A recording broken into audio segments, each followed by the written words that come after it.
Hello everyone. आज हम पढ़ने जा रहे हैं दैट इज़ मॉडर्न हिस्ट्री का पहला टॉपिक जो कि है डाउनफॉल ऑफ मुगल एम्पायर। ठीक है, इसमें हम पढ़ेंगे कि किस तरह से डाउनफॉल होना स्टार्ट हो गया था हिंदुस्तान में। ये जो पीरियड है ये रहेगा हमारा 1707 से लेकर 1857 तक।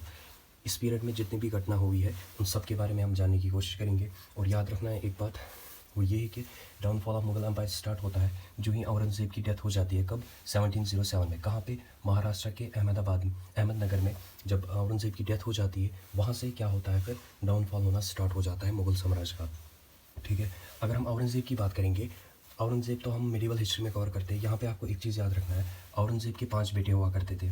एक का नाम था मोहम्मद सुल्तान, मोहम्मद अकबर, मोहम्मद मौज़म, मोहम्मद आज़म और मोहम्मद कमबख्श। ये जो 5 बेटे थे ये किसके हुआ करते थे? औरंगज़ेब के हुआ करते थे। और आप सब जानते ही होंगे कि मोहम्मद सुल्तान एंड मोहम्मद अकबर जो है इनकी डेथ हो चुकी थी। जो ही औरंगज़ेब की डेथ हो जाती है उस समय इन दोनों की डेथ हो चुकी थी।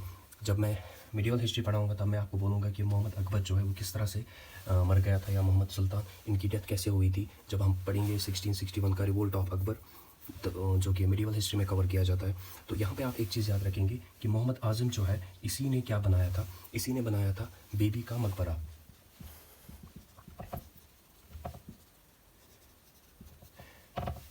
जो किसके नाम पे हुआ करता है? जो औरंगज़ेब की वाइफ हुआ करती थी जिसका नाम था दिलरास बानो बेगम।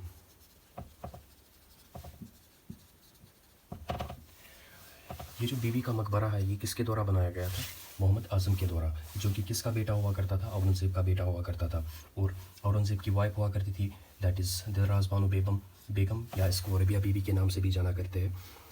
तो यहाँ पे क्या होता है, इसी बीबी का मकबरा जो है इसी को एक और नाम से भी जाना जाता है, जैसे सेकंड ताजमहल। इसको सेकंड ताजमहल के नाम से भी जाना करते हैं। किसको? बीबी का मकबरा। तो अब हम बात करेंगे यहाँ पे कि जब औरंगज़ेब जो ही उसकी डेथ हो जाती है 1707 में, तो फिर इसके बाद होता क्या है, क्योंकि ये दोनों जो है ये मर चुके थे। अब ये जो 3 बेटे थे इसके बीच में, ठीक है, ये जो 3 बेटे थे इनके बीच में एक लड़ाई स्टार्ट होती है। ठीक है, ये चाहते हैं कि अब हम ही बनेंगे औरंगज़ेब के बाद क्या मुग़ल बादशाह बनेंगे। तो आप सब जानते ही होंगे इनके बीच में जब लड़ाई स्टार्ट होती है तो एक बैटल लड़ा जाता है जिसे आप किस नाम से जाना करते हो? बैटल ऑफ जिजाऊ के नाम से। बैटल ऑफ जिजाऊ के नाम से इसको जाना करते हैं। जो किस किस के बीच में हुआ था? बिटवीन मोहम्मद मौज़म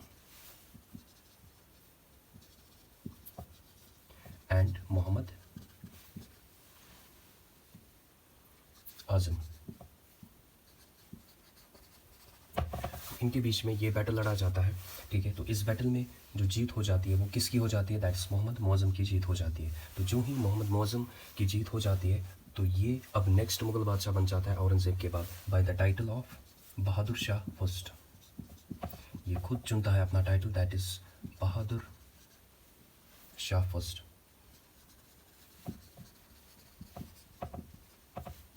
बहादुर शाह प्रथम। और इसी मोहम्मद मौज़म जो है इसी को एक और नाम से भी जाना जाता है, that is Shah Alam first. तो ये किसके नाम है? ये इसी मोहम्मद मौज़म के नाम है। ठीक है, जब ये मुग़ल बादशाह बना था ये बना था एट द एज ऑफ 65। इसकी एज जो थी दैट वाज 65 जब ये मुग़ल बादशाह बना था। इसीलिए इस इतिहास में इसको किस नाम से जाना करते हैं? दैट इज़ बूढ़ा बादशाह के नाम से। इसको बूढ़ा बादशाह के नाम से भी जाना करते हैं मोहम्मद मौज़म को। ठीक है, इसके बाद क्या होता है, क्योंकि ये जो मोहम्मद मौज़म था ये बहुत ही ज़्यादा ओल्ड पर्सन था। ठीक है, क्योंकि ये इतिहास में पहली बार मतलब 65 मुग़ल बादशाह बना था एट द एज ऑफ 65। तो होता क्या है, इसको अपनी फ़िक्र होती थी, इसको लोगों की फ़िक्र नहीं हुआ करती थी। इसीलिए इसको एक और नाम से भी जाना जाता है, दैट शाही बेखबर के नाम से भी इसको जाना करते थे।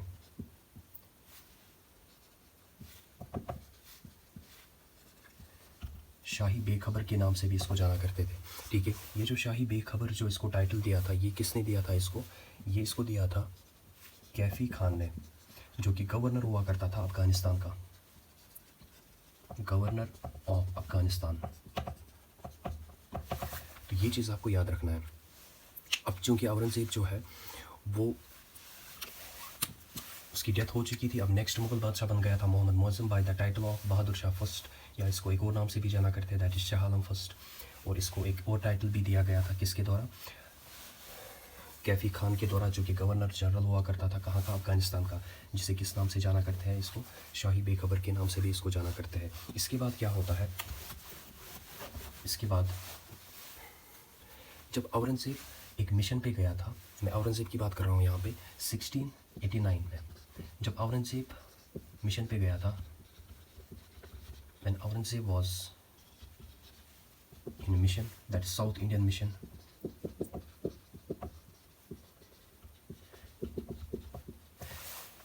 जब ये मिशन पे गया था, इसके बाद क्या होता है, औरंगज़ेब जो है ये कैप्चर करता है, ही कैप्चर, किसको कैप्चर करता है, that is grandson of Shivaji, grandson of Shivaji को ये कैप्चर करता था, जिसका नाम क्या था, जिसका नाम शाहू था। तो औरंगज़ेब जो है जब ये एक मिशन पे जाता है, साउथ इंडियन मिशन पे, उस समय ये क्या करता है, ये कैप्चर करता है, यानी कि अरेस्ट करता है किसको, ग्रैंडसन ऑफ शिवाजी को।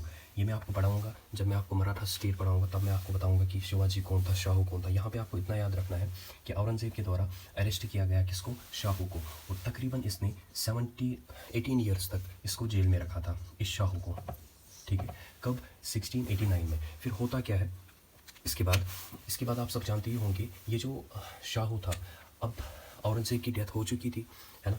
अब मराठास जो थे उनका प्रेशर आने लगा किन पे, मुगल्स पे, क्योंकि ये जो मोहम्मद मुअज़्ज़म था ये उस टाइप का बादशाह नहीं था, ठीक है। इसके बाद क्या होता है कि अब मराठास जो है उनका प्रेशर मुग़ल साम्राज्य पे आने लगता है। फिर होता क्या है, 1707 में इसी शाहू को क्या कर दिया जाता है, रिहा कर दिया जाता है, यानी कि Shahu got free from Mughals.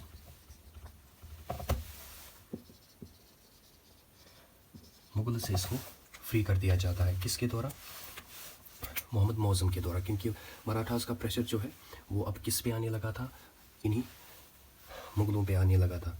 इसके बाद क्या होता है, यही मोहम्मद मुअज़्ज़म जो था, या बहादुर शाह फर्स्ट जिसको नाम से जाना करते हैं, इसने क्या किया, इसने 1708 में एक पीस ट्रीटी की थी, किसके साथ, गुरु गोविंद सिंह। ये गुरु हुआ करता था किनका, सिखों का ये गुरु हुआ करता था। इसके साथ इसने ट्रीटी की थी, कौन सी ट्रीटी, दैट्स पीस ट्रीटी।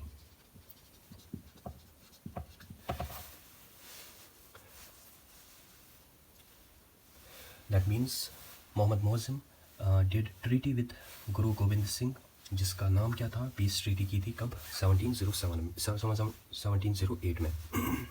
इसके बाद क्या होता है, ये जो गुरु गोविंद सिंह था, ठीक है, ये लास्ट गुरु हुआ करता था किनका, सिखों का।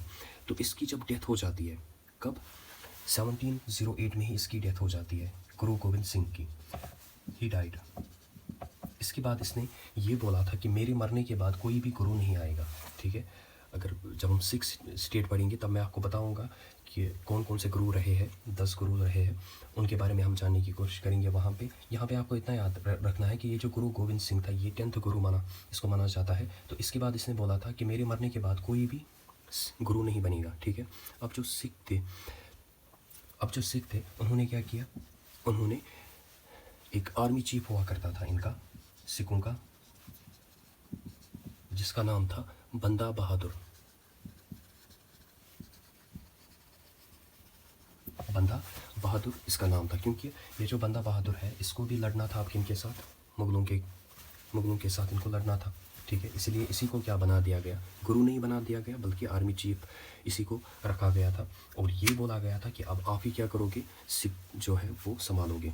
इसके बाद क्या होता है, जो मोहम्मद मुअज़्ज़म था ये अपने भाई को ही मार देता है, कब, 1709 में। ही किल्ड ब्रदर, जिसका क्या नाम था, कमबख्श, जिसका कमबख्श नाम था। इसके बाद क्या होता है, ये जो बंदा बहादुर शाह फर्स्ट जो था, ठीक है, इसकी मौत हो जाती है, कब, he died in 1712। Bahadur Shah first,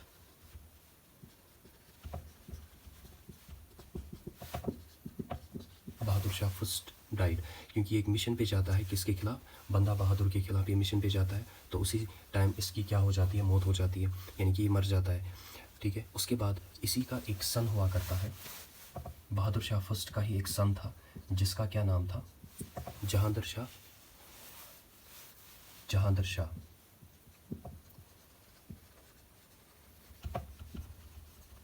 ये किसका सन हुआ करता है, ये बहादुर शाह फर्स्ट का सन हुआ करता है। ठीक है, तो जब इसकी मौत हो जाती है, इसके बाद इसी का बेटा जो है जहांदर शाह, ये अब बन जाता है नेक्स्ट मुग़ल बादशाह। ठीक है, ये जो जहांदर शाह है इसका वास्तविक नाम जो था, जो इसका असली नाम था, दैट इज़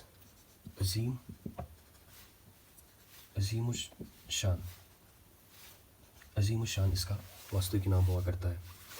ठीक है, तो इसके बाद क्या होता है, जहांदर शाह जो है जब ये नेक्स्ट मुग़ल बादशाह बन जाता है, कब से लेकर कब तक, 1712 से लेकर 1713 तक, यानी कि 1 साल तक का ये मुग़ल बादशाह बन जाता है हिंदुस्तान का। और इसकी हेल्प की थी, जहांदर शाह जो है इसकी हेल्प की थी एक व्यक्ति ने जिसका नाम था जुल्फ़िकार खान। जुल्फ़िकार खान, यानी कि जुल्फ़िकार खान जो है इसने हेल्प की थी किसको, जहांदर शाह को, किस में, इसी मुग़ल बादशाह बनने में, जिसका क्या नाम था, अजीम शान। ठीक है, और यही जहांदर शाह जो है इसी ने क्या किया था, इसी ने एक टाइटल दिया था किसको, जय सिंह को। यहाँ पे मैं लिखूँगा Jahandar Shah gave title Sawai and Mirza to Jai Singh. CY and Mirza जो है ये टाइटल दिया गया था किसको, जय सिंह को। किसके द्वारा टाइटल दिया गया था, जहांदर शाह, जो कि मुग़ल बादशाह था, कब से लेकर 1712 से लेकर 1713 तक का ये मुग़ल बादशाह था। ये जो जुल्फ़िकार खान था, ये सन था किसका, असद खान का, जो मैं आपको आगे बताऊँगा। अब ये जो जय सिंह था ये कौन था, जो राजस्थान का जो राजपूत थे, ठीक है, राजस्थान के जो राजपूत थे उनका जो रूलर हुआ करता था, ठीक है, वो कौन था, दैट वाज जय सिंह, राजस्थान का रूलर। यानी आप कह सकते हो राजपूतों का रूलर हुआ करता था जय सिंह उस टाइम, क्योंकि ये जो राजपूत थे ये इंस्पायर थे किन से, मुगलों से।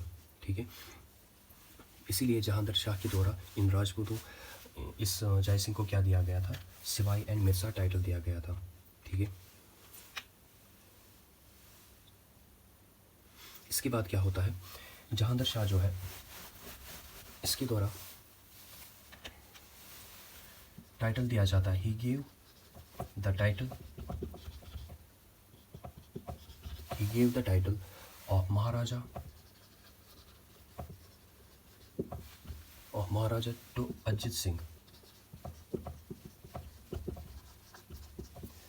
अजित सिंह कौन था, ये जोधपुर जो है वहाँ का रूलर था, जोधपुर का रूलर हुआ करता था, दैट वाज अजित सिंह।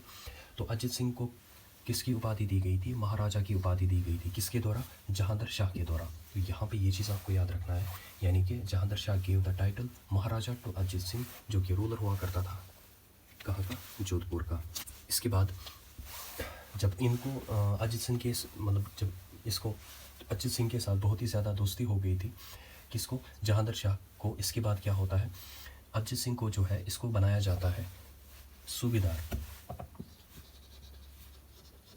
सूबेदार ऑफ गुजरात। किसको बनाया जाता है, अजित सिंह को, किसके द्वारा, जहांदर शाह के द्वारा। सूबेदार का मतलब था उस टाइम, दैट इज गवर्नर। उस टाइम सूबेदार को क्या माना जाता था, दैट वाज गवर्नर। अब क्या है कि जहांदर शाह जो है ये किसकी हेल्प से बना था, मुग़ल बादशाह, दैट इज़ जुल्फ़िकार खान की हेल्प से बना था ये, इसकी हेल्प से ये बना था मुग़ल बादशाह। असल में अगर देखा जाए, ये जो जहांदर शाह था ये एक नाम का बादशाह था, मुग़ल बादशाह। जो रूल किया करता था दैट वाज जुल्फ़िकार खान। असली शासन जो कर रहा था दैट वाज जुल्फ़िकार खान शासन कर रहा था, ठीक है। और जुल्फ़िकार खान जो है ये पीएम था, यानी कि प्रधानमंत्री था किसका, जहांगीर शाह का। और सारे के सारे पावर जो थे वो किसके पास थे? जुल्फ़िकार खान के पास। ये बस नाम का बादशाह हुआ करता था। और आप सब जानते ही होंगे ये जो जहांगीर शाह है इसकी एक प्रेमिका हुआ करती थी, जो कहाँ की थी? दिल्ली की। इसकी एक प्रेमिका हुआ करती थी जो दिल्ली की थी, जिसका नाम था लाल कुनवार। लाल कुनवार जो है ये दिल्ली की थी और किसकी प्रेमिका हुआ करती थी? जहांगीर शाह की। तो जहांगीर शाह ने क्या किया? इसने इसके साथ शादी की, यानी कि ही गॉट मैरिड विद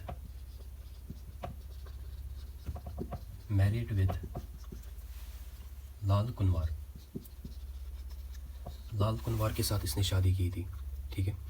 और लाल कुनवार जो है इसके जितने भी फैमिली मेंबर्स थे, जितने भी इसके फैमिली में थे, उन सबको क्या बना दिया गया? सबको मंत्री बना दिया गया। किसमें? मुग़ल साम्राज्य में। कहने का मतलब यहाँ पे ये है कि जो लाल कुनवार के जितने भी रिश्तेदार थे उन सबको क्या बना दिया गया? मंत्री बना दिया, यानी कि उनको पोस्ट दिया गया। किसमें?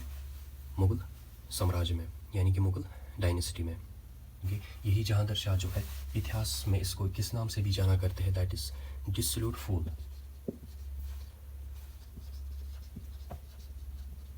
डिसोल्यूट फूल के नाम से भी इसको जाना करते हैं। इतिहास इसको इस नाम से याद करती है बिकॉज ये जो जहांगीर शाह ये मरता था किस पे? लाल कुनवार पे। इसको कुछ दिखाई नहीं देता था, दैट्स वाई इसको किस नाम से भी इसको क्या नाम दिया गया? दैट्स डिसोल्यूट फूल। लंपट मोर के नाम से भी इसको जानते थे, ठीक है।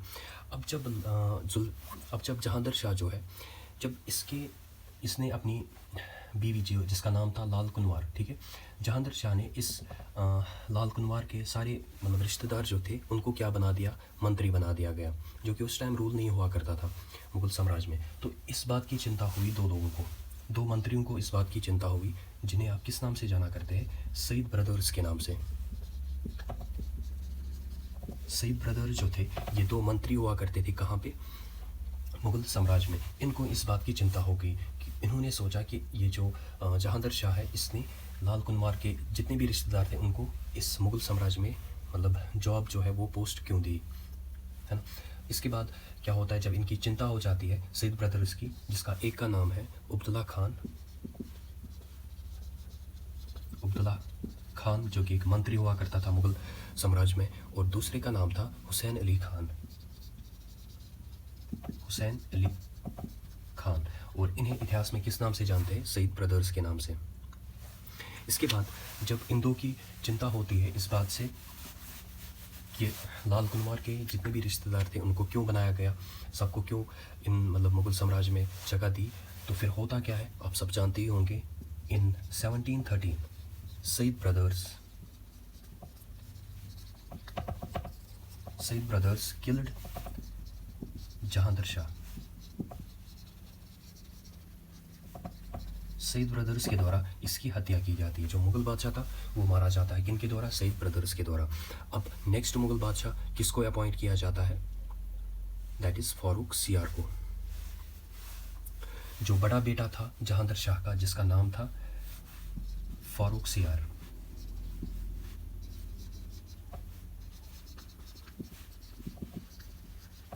फारूक सियार जो है ये बड़ा बेटा हुआ करता था जहांगीर शाह का, ठीक है। जब सईद ब्रदर्स ने जहांगीर शाह को मार दिया, फिर सईद ब्रदर्स के ही द्वारा दे अपॉइंटेड फारूक सियार एज द नेक्स्ट मुग़ल बादशाह। तो यहाँ पे मैं लिखूँगा फारूक सियार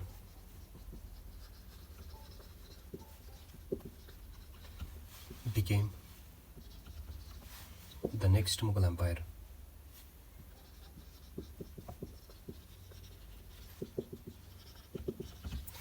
He became the next Mughal empire with the help of किसके द्वारा help? with the help of Sayyid brothers, क्योंकि सईद ब्रदर्स ने ही इनको मतलब इन सईद ब्रदर्स ने अपॉइंट किया था फारूक सियार को एज अ नेक्स्ट मुग़ल बादशाह।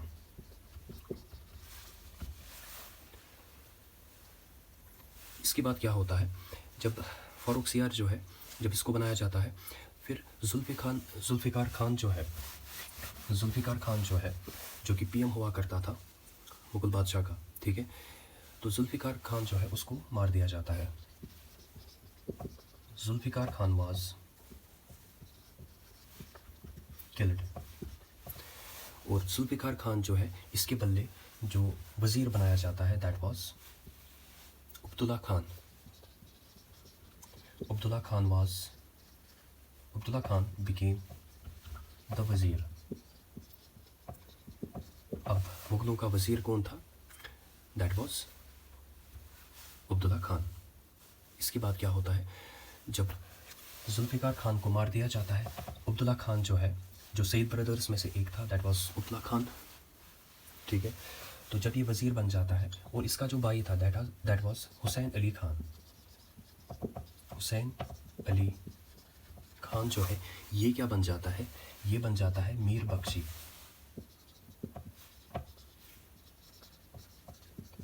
मीर बख्शी बन जाता है ये। मीर बख्शी जो है ये एक पोस्ट हुआ करती थी उस ज़माने में, ठीक है, जो किसको बोला जाता था? Army chief. आर्मी चीफ को ही क्या बोलते थे? मीर बख्शी। तो Hussain Ali Khan became Mir Bakhshi, that means army chief बन गया, और अब्दुल्ला खान जो है ये वज़ीर बन गया था। और यहाँ पे भी यही चीज़ हो गया, ठीक है। जो पावर्स थे वो किन के पास थे? वो इन दो यानी कि सईद ब्रदर्स के पास थे। और नाम का मुगल बादशाह रहा कौन? दैट इज़ फारूक सियार। फारूक सियार एक नाम का बादशाह था, लेकिन असली रोल जो है वो सईद ब्रदर्स कर रहे थे, अब्दुल्ला खान एंड हुसैन अली खान। इसके बाद क्या होता है, फारूक सियार जो है, फारूक सियार के द्वारा ये किल करता है किसको, यानी कि मार देता है किसको? बंदा बहादुर को, जो सिखों का क्या था? आर्मी चीफ था। यानी कि मैं यहाँ पे लिखूँगा फारूक सियार किल्ड बंदा बहादुर। बंदा बहादुर जो था ये सिखों का आर्मी चीफ था।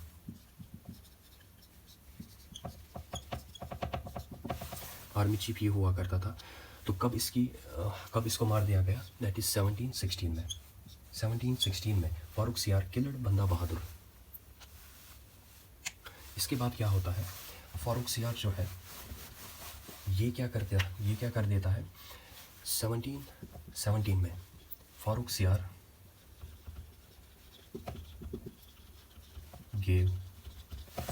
Gave a golden ordinance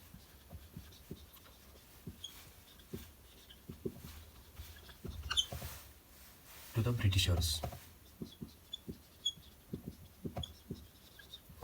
Farooq Siyar के द्वारा गोल्डन ऑर्डिनेंस दिया जाता है किनको? ब्रिटिशर्स को। अब ये क्या था गोल्डन ऑर्डिनेंस जो है ये क्या था? असल में क्या हुआ था, एक बार मुग़ल बादशाह जिसका नाम था फारूक सियार, ठीक है, फारूक सियार जो है इसके फुट में जो है, इसके पाँव में एक छेद हुआ था, ठीक है, और ये सब जगह गया था, इसको कोई ठीक नहीं कर पा रहा था, ठीक है। तो हर जगह ये जब इलाज करवाने गया था तो ये कहीं पे ठीक नहीं हुआ। लेकिन एक British surgeon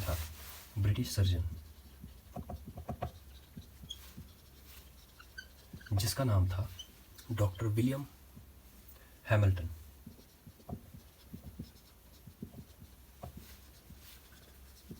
doctor William Hamilton जो था ये एक ब्रिटिश सर्जन था, यानी कि डॉक्टर था ये, ठीक है। तो जब फारूक सियार इसके पास गया था तो इसने क्या किया, डॉक्टर विलियम हैमिल्टन ने क्या किया, इसने इसको पेट्रोलियम जल लगाया था इस फुट पे, पेट्रोलियम जल, जिसकी वजह से ये फारूक सियार जो है ये ठीक हुआ था। तो इसी बात से खुश होकर Farrukh Siyar gave Britishers to golden ordinance, यानी कि गोल्डन ऑर्डिनेंस का मतलब होता है फ्री ट्रेड परमिशन, या आप कह सकते हो टैक्स फ्री परमिशन, क्योंकि ब्रिटिशर जो थे इनको टैक्स देना पड़ता था किनको? मुगल्स को, ठीक है। फिर जब फारूक सियार को जब ठीक किया किसने? डॉक्टर विलियम हैमिल्टन ने। फिर फारूक सियार के ही द्वारा गोल्डन ऑर्डिनेंस दिया जाता है ब्रिटिशर्स को, कब? 1717 में, यानी कि टैक्स फ्री परमिशन दिया जाता है। और इसी को क्या कहा जाता है, इसी गोल्डन ऑर्डिनेंस को क्या कहा जाता है? That is Magna carta, Magna carta of Britishers. इसी को क्या कहा जाता है? Magna carta.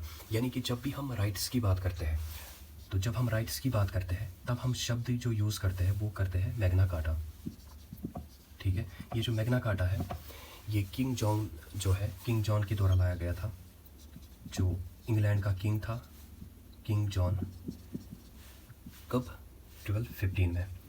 1215 में मैग्ना कार्टा एक असल में बुक है, ठीक है, जो हम आगे पढ़ेंगे इसमें। तो ब्रिटिशर्स को क्या मिल गया था? दैट मीन्स मैग्ना कार्टा मिल गया था, यानी कि राइट्स मिल गई थी, ठीक है, टैक्स फ्री परमिशन उनको मिल गया था, जो किसके द्वारा दिया गया था? फारूक सियार के द्वारा। फिर इसके बाद क्या होता है?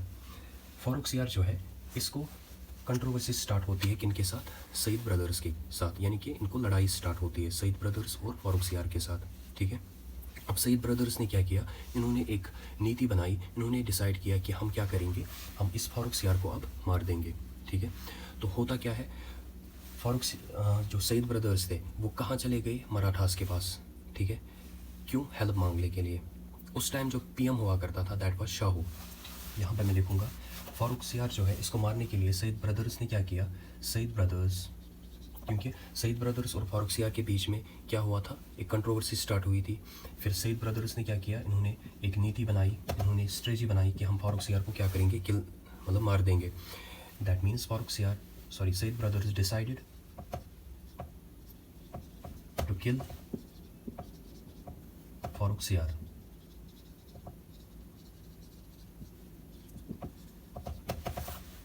इसके बाद क्या होता है? जब सईद ब्रदर्स ने डिसाइड किया हम किसको मार देंगे अब? फारूक सियार को। तो फिर होता क्या है? सईद ब्रदर्स चले जाते हैं किनके पास? मराठास के पास।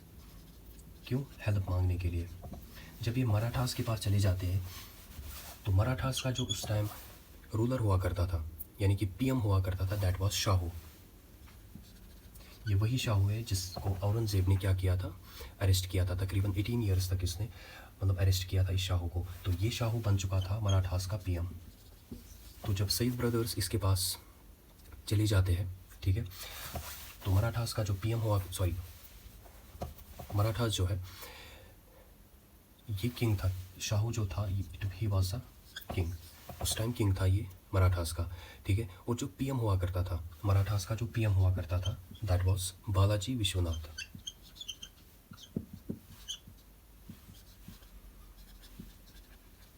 बालाजी विश्वनाथ जो है ये पीएम हुआ करता था किनका? मराठास का। जो मराठास में पीएम जो था उस पोस्ट को क्या कहा जाता था?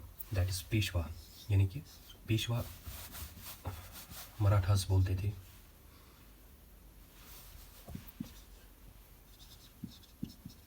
तो Peshwa is actually a king, PM, ठीक है, जो मराठास में पेशवा बोलते थे। इसके बाद क्या होता है?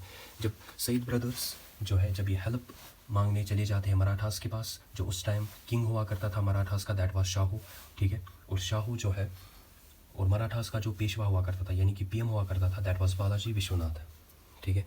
तो यहाँ पे इनके बीच में एक ट्रीटी होती है जिसको आप किस नाम से जाना करते हो? Treaty of Delhi. Treaty of Delhi के नाम से, जो कब होती है? 1719 में। जो किस किस के बीच में हुई थी? Between Sayyid brothers and Balaji Vishwanath. Between Sayyid brothers and Balaji Vishwanath. ये जो ट्रीटी थी, इस ट्रीटी में ये समझौता होता है कि हम क्या करेंगे? हम फारूक सियार को मार देंगे। जो डिसाइड करते हैं सईद ब्रदर्स एंड बालाजी विश्वनाथ, जिसको किस ट्रीटी के नाम से जाना करते हैं? ट्रीटी ऑफ दिल्ली के नाम से। तो इस ट्रीटी में ये डिसाइड होता है कि हम फारूक सियार को किल करेंगे। और आप सब जानते ही होंगे इसके बाद क्या होता है? 1719 में फारूक सियार वाज किल्ड। फारूक सियार वाज किल्ड। इसको मार दिया जाता है किसके द्वारा? By Sayyid brothers. By Sayyid brothers के द्वारा इसको मार दिया जाता है। लेकिन हेल्प किसने की थी? With the help of Balaji Vishwanath. Balaji Vishwanath. असल में क्या हुआ था? फारूक सियार को मार दिया जाता है सईद ब्रदर्स के द्वारा। इसको मारने वाला जो व्यक्ति था दैट वाज हुसैन अली खान। हुसैन अली खान ने इसको मार दिया था। जो सईद ब्रदर्स में से एक ब्रदर था उब्दुल्ला खान और हुसैन अली खान जो है, ये दो, इन्हीं को क्या कहा जाता था? सईद ब्रदर्स। इसके बाद क्या होता है?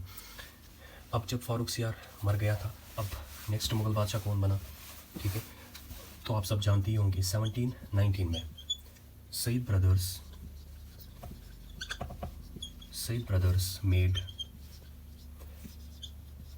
1719 में सईद ब्रदर्स के ही द्वारा Saiyid brothers made Rafiul Darjat the next Mughal बादशाह, द नेक्स्ट मुगल एम्पायर। लेकिन ये जो रफ़ीउल दर्जात था ये कुछ ही मंथ्स तक मुगल बादशाह बना था, ठीक है। रफ़ीउल दर्जात जो है ये कुछ ही मंथ्स तक बना था, तकरीबन 3 मंथ्स तक ये मुगल बादशाह बना था, 3 मंथ्स। और आप सब जानते ही होंगे इसी रफ़ीउल दर्जात जो है इसी को किस नाम से जाना करते हैं, शाहजहां सेकंड के नाम से।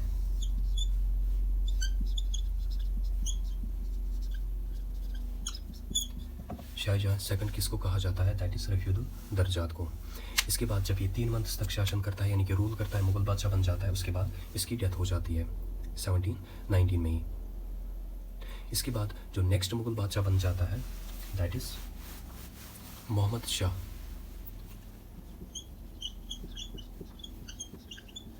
मोहम्मद शाह बन जाता है नेक्स्ट मुगल बादशाह, जिसका वास्तविक नाम हुआ करता है, जिसका वह असली नाम था दैट इज़ रोशन अख्तर।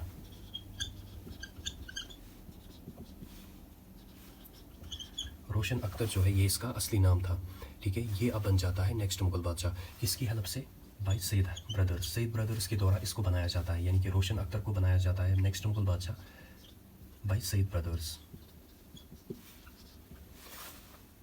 तो यहाँ तक आपने देखा सईद ब्रदर्स जो है इन्होंने अभी तक 4 मुगल बादशाह बनाए थे, है ना। तो ये मुगल बादशाह बनाते थे और रूल जो है रूल यही किया करते थे। वो ये बस नाम के मुगल बादशाह थे, मोहम्मद शाह या रोशन अख्तर जो है ये बस नाम के मुगल बादशाह थे, फारूक सियार। तो सईद ब्रदर जो है ये असल में रूल किया करते थे। अभी तक इन्होंने 4 मुगल बादशाह बनाए थे, इसीलिए इतिहास में इनको किस नाम से जाना करते हैं, they are called as king makers. तो इतिहास में इसको किन के नाम से जाना करते हैं, किंग मेकर्स के नाम से इनको जाना करते हैं। अब ये जो मोहम्मद शाह था जिसका नाम था रोशन अख्तर, ये अब जब नेक्स्ट मुगल बादशाह बन गया था तो इतिहास में इसको किस नाम से जाना करते हैं, एक और नाम से भी जाना करते हैं, दैट इज़ मोहम्मद शाह रंगीला के नाम से।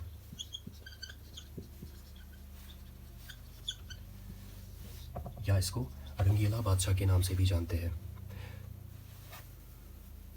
तो मुगल डायनेस्टी में जो रंगीला था दैट वाज रोशन अख्तर, क्योंकि ये जो मोहम्मद शाह रंगीला था ये बहुत ही ज़्यादा डरपोक था, लापरवाह आदमी था, ये इसको लापरवाह आदमी माना जाता था, दैट्स वाई इसको किस नाम से जाना करते थे, मोहम्मद शाह रंगीला के नाम से। तो इसने फिर क्या देखा, जब मोहम्मद शाह रंगीला ने अभी तक देखा कि इतने सारे मुगल बादशाह बन गए थे जो कि किन्होंने बनाए थे, सईद ब्रदर्स के द्वारा, तो इसने सोचा कि अगर मुझे चैन से शासन करना है यहाँ पे हिंदुस्तान में तो मुझे क्या करना होगा, सबसे पहला काम मुझे इन सईद ब्रदर्स को मार देना चाहिए, तब जाके मैं चैन से शासन करूँगा, यानी कि रूल करूँगा। क्योंकि इसको अब पता चल चुका था किस तरह से सईद ब्रदर्स मुगल बादशाह बनाते हैं, फिर किस तरह से मार देते हैं। तो मोहम्मद शाह रंगीला ने ये सोचा कि मैं क्या करूँगा, पहले मैं इन 2 की हत्या करूँगा, यानी कि इन 2 को मार दूँगा, तब जाके मैं चैन से शासन करूँगा यहाँ पे हिंदुस्तान में। तो आप सब जानते ही होंगे इसके बाद होता क्या है, 1720 में ही किल्ड सईद ब्रदर्स को मार दिया जाता है। दैट मीन्स मोहम्मद शाह रंगीला जो है इसके द्वारा मार दिया जाता है किनको, सईद ब्रदर्स को, ठीक है। विद द हेल्प ऑफ, किसकी हेल्प से, with the help of Nizamul मुल्क।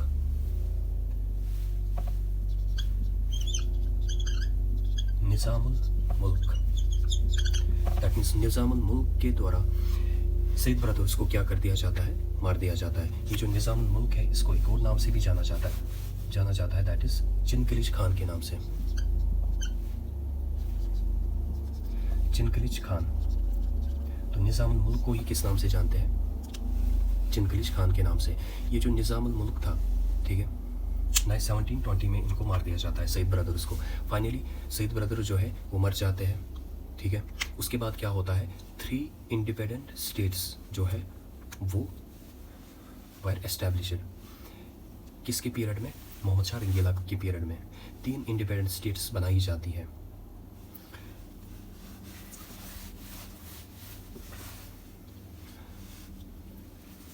That means 3 independent states were established.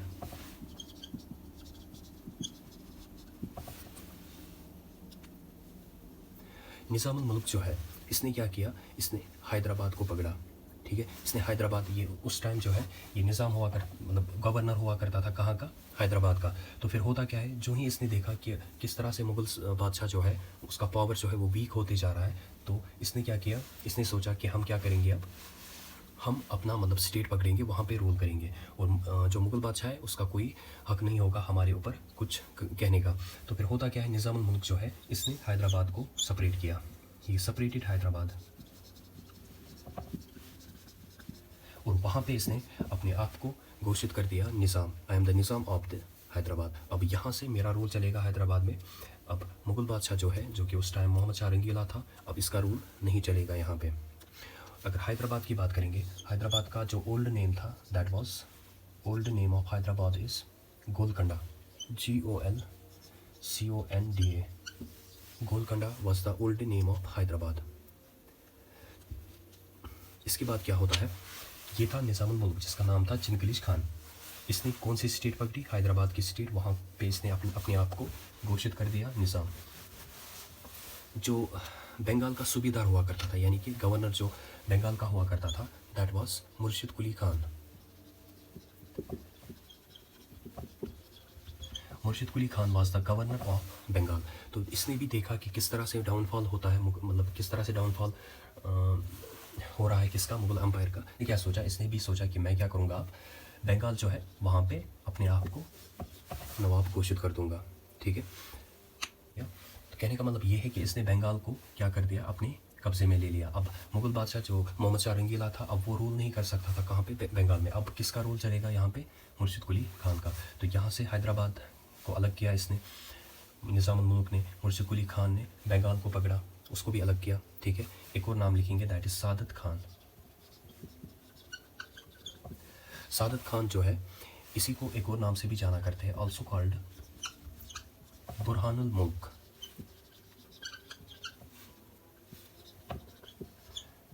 बुरहानुल मुल्क, इसको इस नाम से जाना जाता है।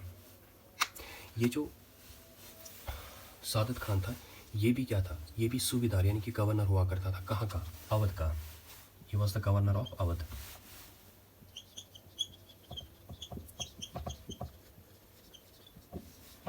तो इसने भी क्या किया, इसने भी अवध को अपना मतलब मुग़ल साम्राज्य से अलग कर दिया, यानी कि अवध को अलग कर दिया किससे, मुग़ल एम्पायर से। तो अब यहाँ पे भी रूल कौन करेगा, अब सादत खान, अब मुग़ल बादशाह की नहीं चलेगी। तो इस तरह से आप देखते हो किस तरह से मुग़ल डायनेस्टी जो है वो कमज़ोर होती जा रही है, ठीक है। बाकी आगे की कहानी जो है वो नेक्स्ट वीडियो में आ जाएगी आपको, ठीक है। किस तरह से फिर होते हैं इंडिपेंडेंट स्टेट्स, किस तरह से इंडिपेंडेंट स्टेट्स होती है, ठीक है। उसके बाद हम पढ़ेंगे ब्रिटिशर्स का क्या रोल था फिर।